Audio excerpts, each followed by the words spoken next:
Sir, America द्वारा आज tweet किया गया उनके मंत्री की तरफ से, और जो हादसा हुआ था उसके बाद एक एक्शन लिया गया है, और जितने भी वर्क परमिट वीज़ा जिनको दिए गए थे या जो नए लोग गए ट्रक ड्राइवरी कर रहे हैं, उनको वहाँ पर अब बैन कर दिया गया है। क्या कहना चाहिए? देखिए, अगर कोई गलती ऐसी हुई है, उस देश के अपने रूल होते हैं, उसके पैरामीटर्स और उसकी ट्रेनिंग होती है। तो हम अगर हम ये कहें कि अगर किसी एक की गलती को आप सारों को ही सज़ा दो, मेरा ख़्याल है ये उस कंट्री के लिए, क्योंकि अल्टीमेटली ये ट्रकिंग जो है, ये बैकबोन है किसी भी कंट्री की। और इससे क्योंकि हमारे भारत के लोग और ख़ास करके पंजाबी भाईचारे के लोग जो है, वो बहुत जुड़े हुए हैं, उससे बहुत आर्थिक व्यवस्था पर काफ़ी असर पड़ेगा। और मेरा ख़्याल है कि गवर्नमेंट ऑफ इंडिया को अप्रोप्रिएट लेवल पे इशू को खड़ा करके मेरा ख्याल है इसका सलूशन निकालना पड़ेगा, नहीं तो ये बहुत ज़्यादा बड़ा नुकसान होगा।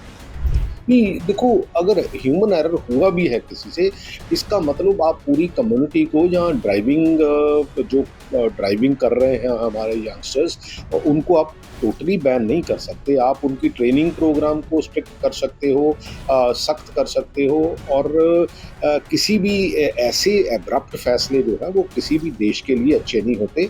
और मेरा तो यही आग्रह है कि जो गवर्नमेंट ऑफ इंडिया है, ये बिल्कुल उनके साथ डिस्कस करके इन चीज़ों को संज्ञान लेना चाहिए और इन चीज़ों को इमीडिएटली रिमूव करवाने की कोशिश करनी। सर, अमेरिका द्वारा आज ट्वीट किया गया उनके मंत्री की तरफ से, और जो हादसा हुआ था उसके बाद एक एक्शन लिया गया है, और जितने भी वर्क परमिट वीज़ा जिनको दिए गए थे या जो नए लोग गए ट्रक ड्राइवरी कर रहे हैं, उनको वहाँ पर अब बैन कर दिया गया है। क्या कहना चाहेंगे? देखिए, अगर कोई गलती ऐसी हुई है, उस देश के अपने रूल होते हैं, उसके पैरामीटर्स और उसकी ट्रेनिंग होती है। तो हम अगर हम ये कहें कि अगर किसी एक की गलती को आप सारों को ही सज़ा दो, मेरा ख़्याल है ये उस कंट्री के लिए, क्योंकि अल्टीमेटली ये ट्रकिंग जो है, ये बैकबोन है किसी भी कंट्री की।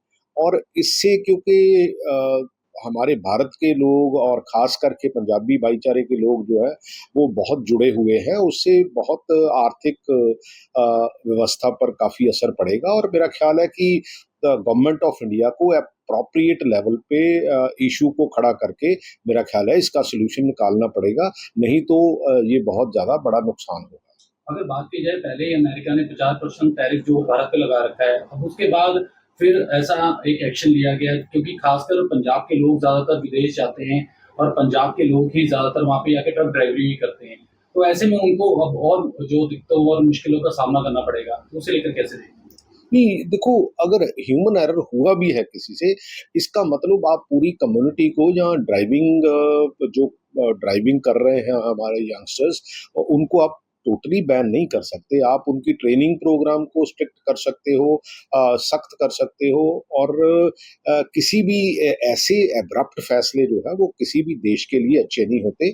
और मेरा तो यही आग्रह है कि जो गवर्नमेंट ऑफ इंडिया है, ये बिल्कुल उनके साथ डिस्कस करके इन चीज़ों को संज्ञान लेना चाहिए और इन चीज़ों को इमीडिएटली रिमूव करवाने की कोशिश करनी चाहिए।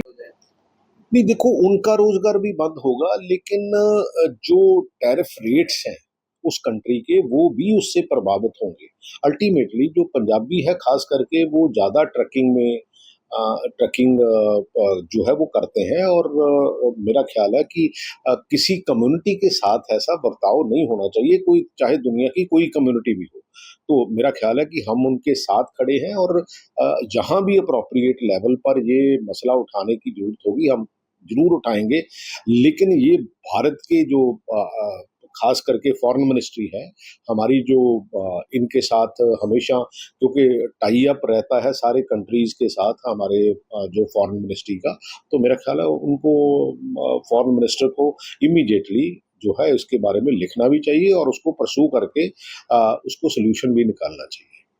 सर, आज सुनील जाखड़ द्वारा भी जो कैंप लगाए गए थे, वहाँ जाने समय उनको जो हिरासत में लिया गया, उनको भी गिरफ्तार कर लिया गया आज। तो बीजेपी जो प्रोटेस्ट वगैरह कर रही है पूरे पंजाब भर में, तो कैसे देखते हैं इसे लेकर के आने वाले समय में जो पंजाब सरकार का जो ये एक्शन चल रहा है बीजेपी के खिलाफ, तो इससे बीजेपी को नुकसान होगा?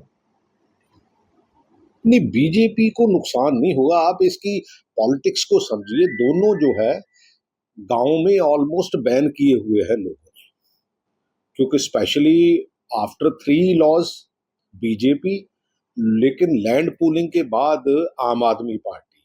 ये आप इसको अगर ओवरऑल देखोगे, ये इकट्ठे होके एक गेम खेल रहे हैं कि ये जो मुकाबला है या जो गांव की तरक्की की बात करती है वो या तो बीजेपी करती है या आम आदमी पार्टी करती है, जब है इसके उल्ट। ये सिर्फ एक मीडिया को उस तरफ उनका ध्यान रखने के लिए, और ये कहीं ना कहीं, क्योंकि अल्टीमेटली जब हम बात करते हैं तो लोग भी ऐसी बात करते हैं, वो स्पेस जो है वो दोनों टीमों के बीच रखते हुए कांग्रेस को और अकाली दल को, मेरा ख्याल है, उसमें माइनस दिखाना चाहती है। ये इनका मेन एजेंडा है, क्योंकि अल्टीमेटली ये दोनों ही इवेंट क्रिएट करते हैं, इवेंट क्रिएट करके उसके बाद उसका फायदा लेने की कोशिश करते हैं। तो जैसे कि आज भगवंत मान गए हैं सुल्तानपुर लोधी मंड क्षेत्र में जहां बाढ़ की स्थिति है, और उन्होंने अपने मंत्रियों और विधायकों को आदेश दे दिए हैं कि हर जगह जाकर जो इसका जायजा लिया जाए, लोगों की मदद की जाए। तो ऐसे में कांग्रेस कैसे देखती है इसे? देखिए, देखो, एक तो चलो बाढ़ का आना एक अनयूजुअल भी होता है, लेकिन बाढ़ आते हुए मेरा ख्याल है कि कैस कोई प्रिकॉशन ऐसा लिया नहीं जा सकता। ये तो बेसिकली, ये ठीक है किश्ती लेके कभी उधर को इनका कोई मंत्री चले जाता है, कोई उधर को मंत्री चले जाता है। अल्टीमेटली सॉल्यूशन तो इसका बाढ़ से पहले होता है कि यहाँ यहाँ भी प्रॉब्लम है। क्योंकि मेरे को याद है कि राणा इंद्र प्रताप ने कुछ सुझाव दिए थे, अगर कुछ काम किया होता उस एरिया में तो शायद आज ये ऐसी स्थिति उन गांवों की ना होती और उनकी फसलों का नुकसान ना होता।